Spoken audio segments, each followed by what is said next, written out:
Agudiza tu oído y disfruta de esta experiencia sonora.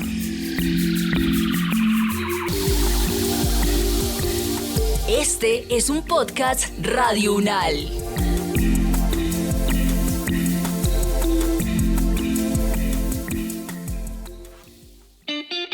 Les Herejes es un podcast realizado por la Escuela de Estudios de Género de la Universidad Nacional de Colombia.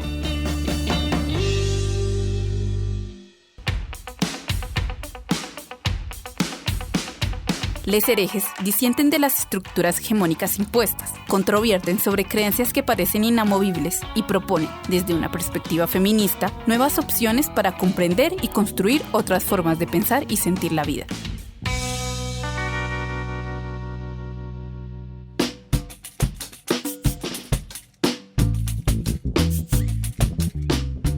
Hola a todas, todes y todos, soy Lady Mesa Sarmiento.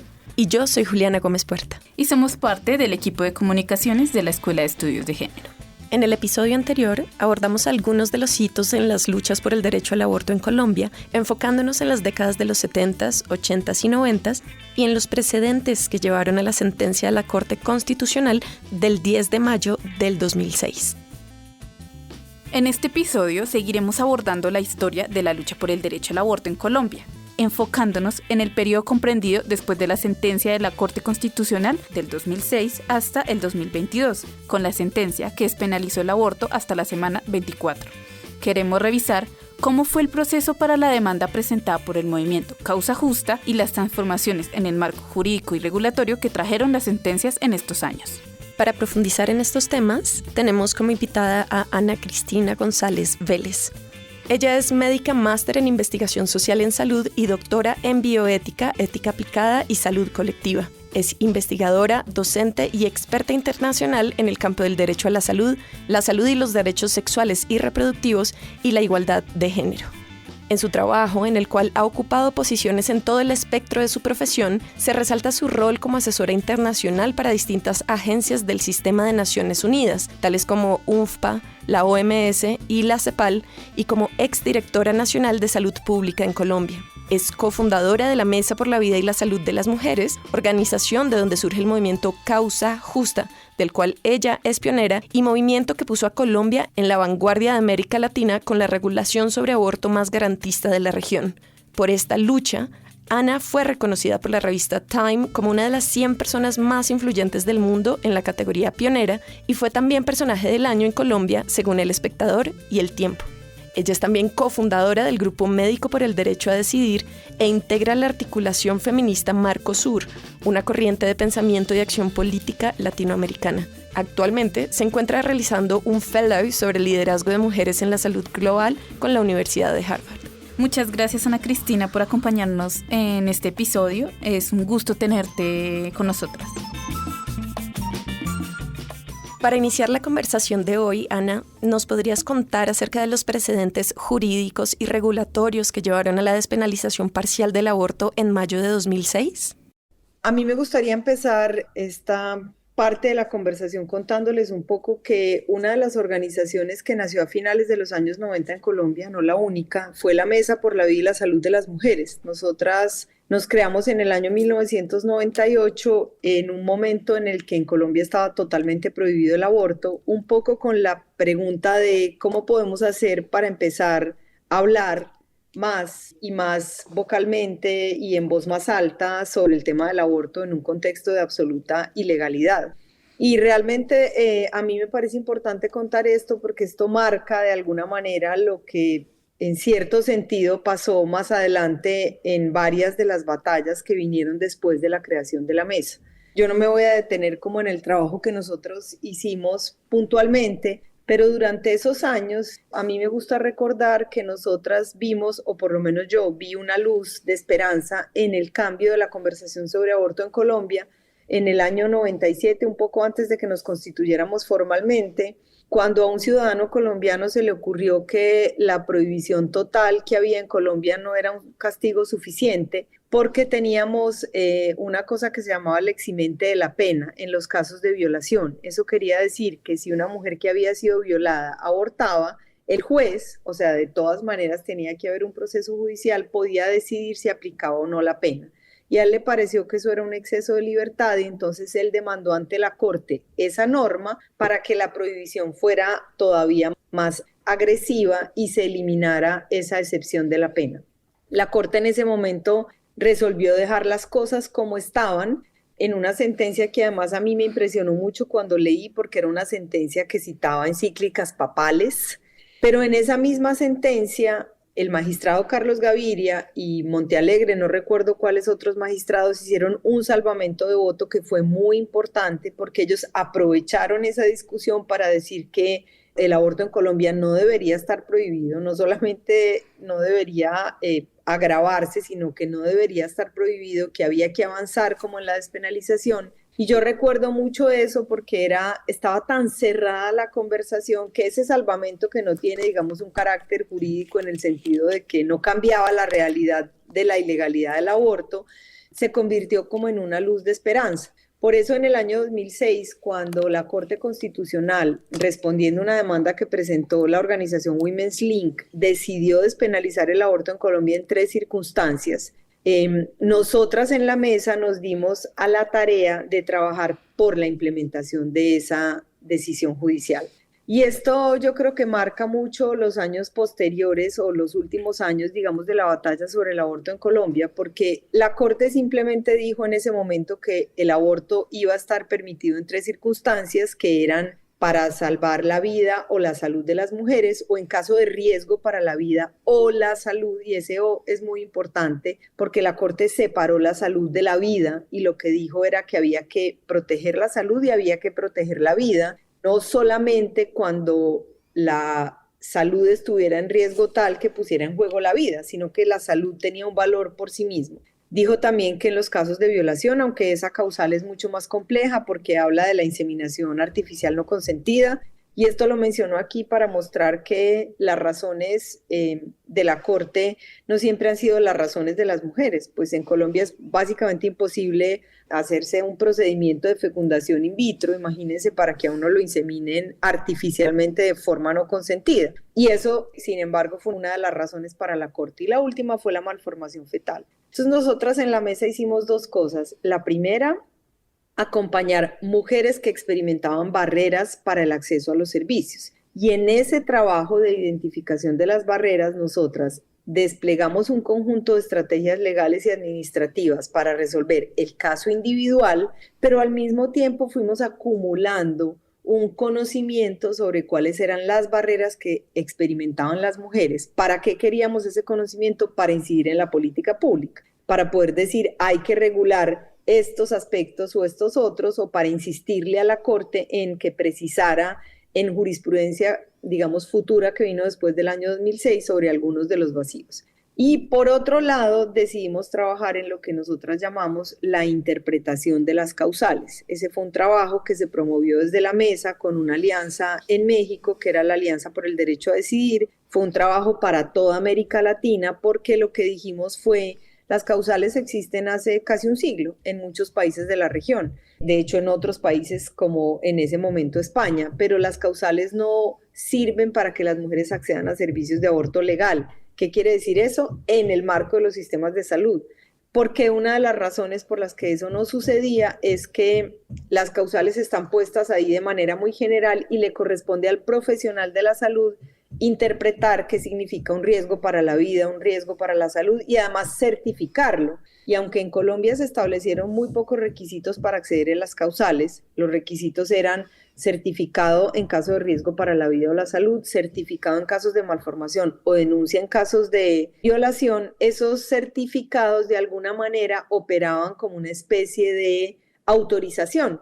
Porque si una mujer llega a consultar y a solicitar un aborto porque considera que su salud está en riesgo, ella no puede abortar si no cuenta con el certificado. Y el certificado no es otra cosa que un profesional diciendo sí, efectivamente se cumple esta causal en esta circunstancia. Y ese trabajo de interpretación marcó, digamos, la implementación del aborto en Colombia en la década y media siguiente, porque como muestran los datos, la mayoría de las mujeres en Colombia accedieron al aborto legal bajo la causal salud, porque nosotras nos dimos a la tarea de explicar que el riesgo para la vida y para la salud, o los riesgos eran riesgos separados, y a la tarea de explicar que la salud no es solamente una dimensión biológica, sino que las mujeres podían acceder a un aborto si estaba en riesgo su salud física, su salud mental o incluso el componente social de su salud. Es un trabajo mucho más complejo que luego repetimos con la causal violación para explicar también cuáles eran los requisitos, cómo funcionaba, cómo operaba, y con base en esas interpretaciones nosotras diseñamos guías y entrenamos operadores del sector salud y del sector judicial para que pudieran implementar esas causales. En relación con el trabajo en la interpretación de las causales, ¿podrías hablarnos un poco sobre el lugar de la noción de proyecto de vida? Pero nosotras ya desde el año 2008, cuando hicimos la primera publicación, que fue la de la causal salud, habíamos empezado a explicar, usando además argumentos de la Corte Constitucional, que la vida de las mujeres no era solamente una condición de carácter biológico, sino que la vida digna se trataba también, como decía en ese momento la Corte, casi que en estas palabras, de vivir como se quiere. Y vivir como se quiere es una manera de aludir al proyecto de vida. Lo que estábamos tratando de explicar también es que la manera en que la Corte protegió la salud de las mujeres no era una protección ligada al riesgo para la vida. Cuando estábamos en off en el programa, muchos profesionales entienden que el riesgo para la salud es el riesgo de muerte. Solamente cuando haya riesgo de muerte, entonces la salud de una persona está en juego. Y nosotras lo que tratábamos de explicar es, primero, no solamente hay que estar en riesgo de muerte para que la salud esté en riesgo, y nosotras trabajamos todo un concepto muy complejo de qué es el riesgo y la probabilidad de enfermarse o de tener una afectación para la salud. Y ese fue el punto donde fijamos como la vara. No hay que esperar que un riesgo se instale o cree un problema en la vida de las mujeres, sino que hay que trabajar sobre la probabilidad de que eso no pase para realmente proteger la salud de las mujeres. Y con esa línea argumental nos salimos, por ejemplo, de esta idea muy arraigada entre los profesionales de que solo podían abortar las mujeres que estaban en una lista de enfermedades todas muy graves y las demás no, para un poco explicar que no, que de eso no se trataba la protección de la salud, y lo mismo con respecto a la vida, que no se trataba solamente de proteger la vida en una dimensión biológica, sino que había que proteger la vida de las mujeres de una manera más integral, y ese vivir como se quiere trae un poco la noción de que lo que está en juego también es el proyecto de vida de las mujeres. En contraste con lo que nos acabas de comentar, ¿qué cambios consideras que hubo en las estrategias legales y discursivas de las organizaciones y del movimiento feminista para lograr el fallo del 2022? Es el resultado de una acumulación de 50 años de trabajo que tiene, digamos, como unas fases más o menos identificables. Hubo varios intentos de que hubiera proyectos de ley que pasaban en el Congreso que nunca se lograron. Luego vino la decisión judicial del año 2006 y todo el trabajo que hicimos las organizaciones para que se implementara esa decisión. Todo ese capital y toda esa acumulación, y por eso me parece importante que hubiéramos explicado un poco lo de las barreras, lo de las causales, porque todo eso nos llevó como a una gran conclusión, y es que lo que realmente está en la estructura de las barreras y los obstáculos que las mujeres se enfrentan cuando quieren acceder a un servicio de aborto es la existencia de un delito. Es el hecho de que el aborto sea considerado un delito o un crimen. Y por lo tanto, para nosotras, digamos, lo que pasó en el 2022 es el resultado de lo que nosotras entendimos ya desde el año 2017, porque en esta idea que les estaba contando de las causales, nosotras intentamos producir un texto de interpretación de la causal malformación fetal.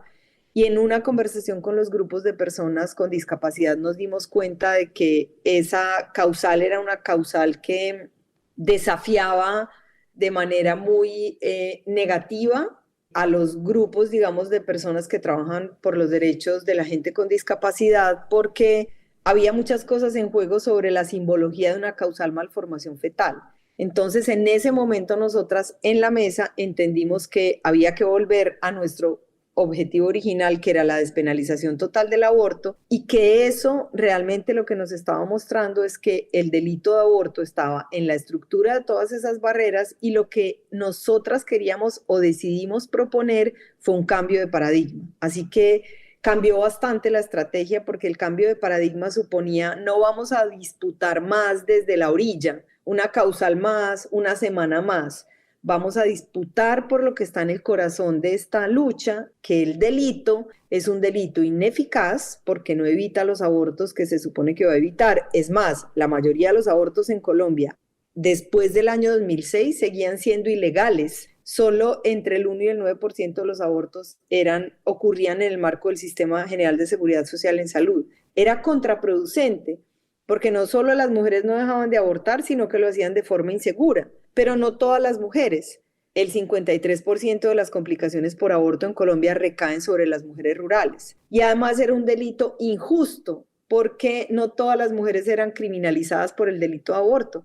Eran criminalizadas, más del 90% de los casos de criminalización en Colombia son contra mujeres rurales, pobres o niñas. Entonces era un delito ineficaz, contraproducente, injusto y además discriminatorio, porque era un delito hecho para castigar a uno de los sexos, para castigar a las mujeres cuando decidían no cumplir el mandato de la maternidad. Entonces, fundamentalmente cambiaron dos cosas. Cambió la idea de no disputar más desde los márgenes, poner la conversación en nuestros propios términos. La conversación sobre aborto ha sido siempre una conversación muy reactiva. Entonces, aparece una ola de crítica o aparece alguien interesado en el tema y trae a una persona que está a favor y a otra que está en contra.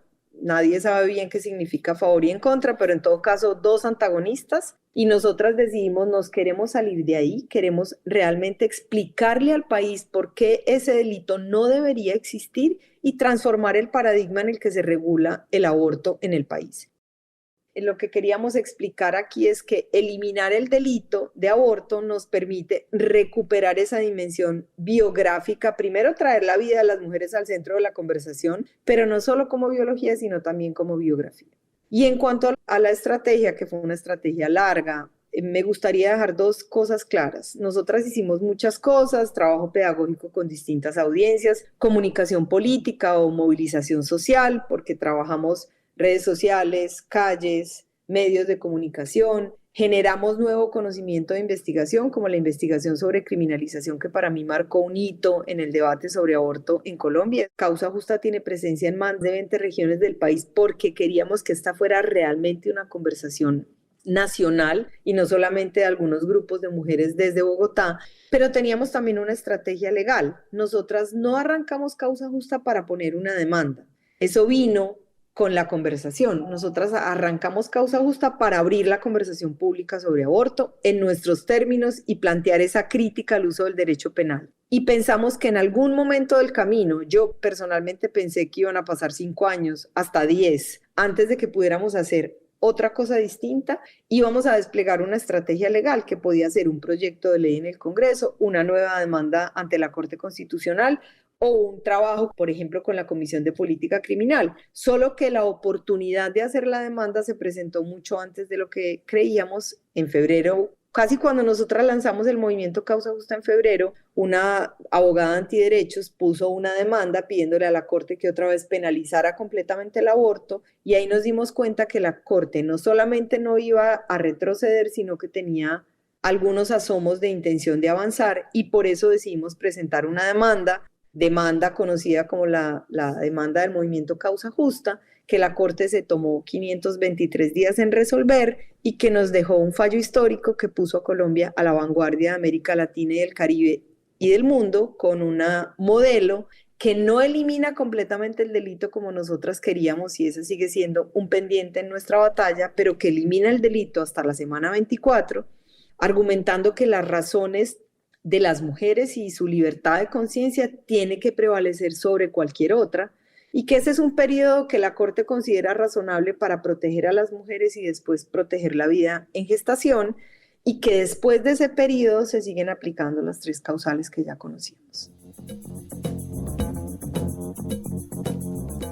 El logro del 2022 fue, en un sentido, agridulce, no solo porque no eliminó el delito del aborto, sino también porque sabemos que vamos a tener que luchar para no perder los derechos ganados. ¿Cuáles crees que son los principales retos que nos enfrentamos para garantizar el cumplimiento de la sentencia del 2022 y el no retroceso de los derechos ganados?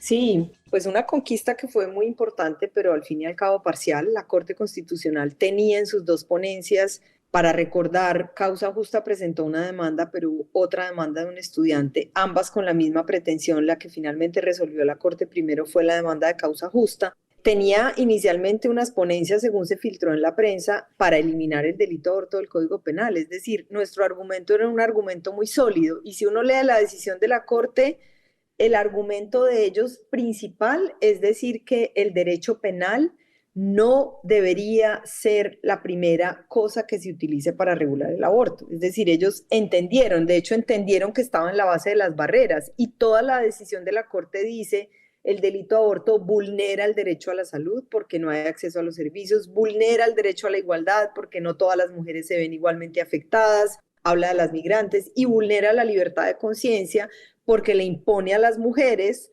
decisiones que no se corresponden con sus decisiones. Por eso les decía al principio esto de la causal de inseminación artificial no consentida. Yo todavía sigo buscando quién en Colombia es víctima de la inseminación artificial no consentida, como para que a la Corte le hubiera parecido tan importante en el año 2006. Entonces es agridulce, y a mí me preguntaron muchas veces si no era muy radical lo que estábamos proponiendo. Y yo siempre respondí, para mí no es radical. Primero, una situación de profunda injusticia, de profunda desigualdad, que lo único que busca es que las mujeres en Colombia sean reconocidas como ciudadanas plenas y que su libertad se proteja y se respete. Además, su libertad de conciencia. Es que ese delito de alguna manera es una señal de que las mujeres no somos sujetos morales competentes en esta sociedad y que vale más la moral de los otros que la moral nuestra. Entonces, por eso para mí esta no es una decisión radical. Claro que es un cambio de paradigma, y los cambios de paradigma necesitan discusión y acomodarse, pero la mayoría de la gente entendió el mensaje y entendió tanto de qué estábamos hablando que las personas que estaban en contra del aborto empezaron a defender el modelo de causales. Y las que estaban en el modelo de causales empezaron a defender la necesidad de eliminar el delito. Entonces, yo realmente creo que hay como desafíos en tres grandes frentes. Para sintetizar, el frente de la implementación, porque es muy importante que los servicios se presten en el marco de nuestro sistema de salud. Eso le da también sostenibilidad, eso ayuda a transformar la prestación del servicio, los profesionales. Por supuesto que parte de la implementación tiene que ver con la educación. Hay que mejorar la educación en ciencias de la salud, en medicina, en enfermería, para que la gente conozca este nuevo marco legal, lo aprecie, lo respete. Y bueno, no solamente en los servicios, también la telemedicina, el aborto acompañado, el aborto autoinducido, pero implementar esta decisión judicial y crear un marco regulatorio, un marco de política que le dé más sostenibilidad también desde el punto de vista legal, aunque tenemos una decisión judicial que está en la cima de lo que uno requeriría en términos legales, pero está bien reforzarla con una política pública. El otro frente es el frente de la protección de la demanda, que hay intentos de retroceso y amenaza permanentes. Yo a veces incluso me pregunto qué es lo que esta gente tiene en la cabeza para estar tan preocupados sobre lo que hacen las mujeres y lo que hacemos las demás. Es una cosa a veces un poco agobiante, pero la protección de la demanda tiene que suceder por lo menos en dos frentes grandes. Uno, que es legal.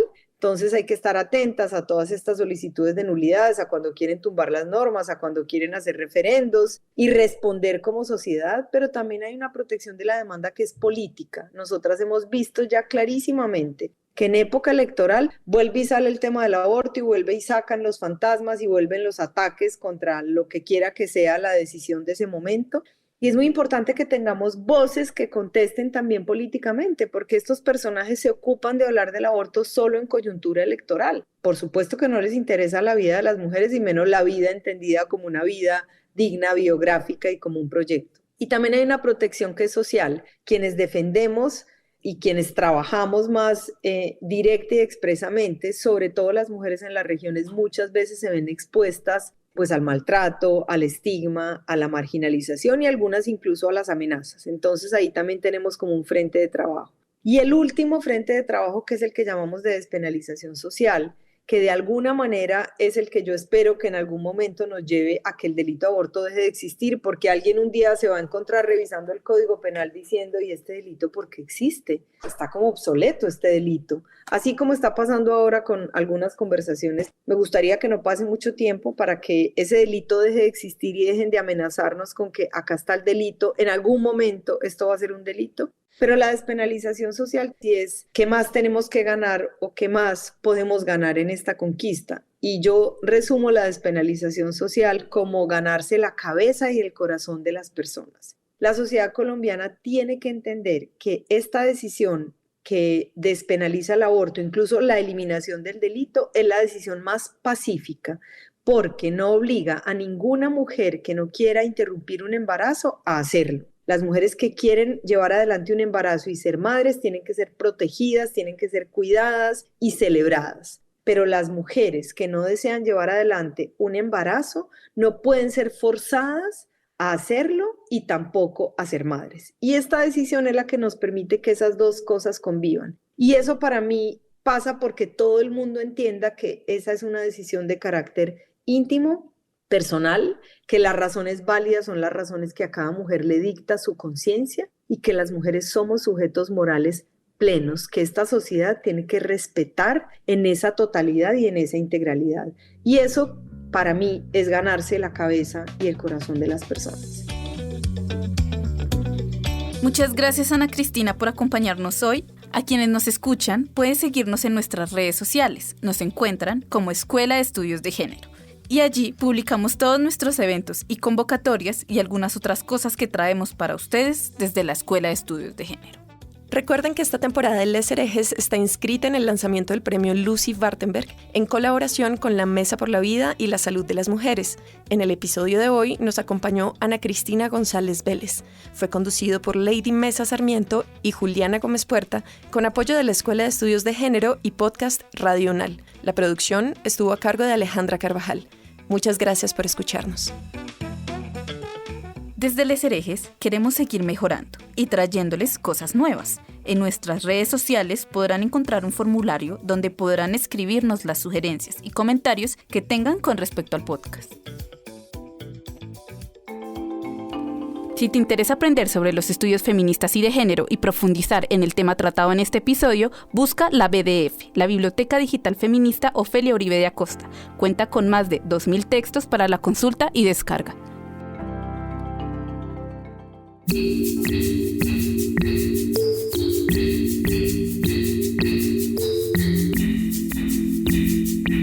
Las opiniones aquí expresadas son de entera responsabilidad de sus autores y solo comprometen a los realizadores de este podcast. No representan necesariamente el pensamiento de Radio UNAL ni la posición oficial de la universidad.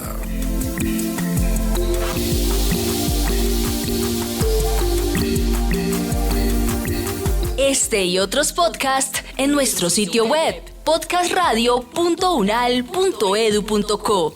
Síguenos en nuestras redes sociales. Nos encuentras como Podcast Radio UNAL. Universidad Nacional de Colombia. Proyecto cultural, científico y colectivo de nación.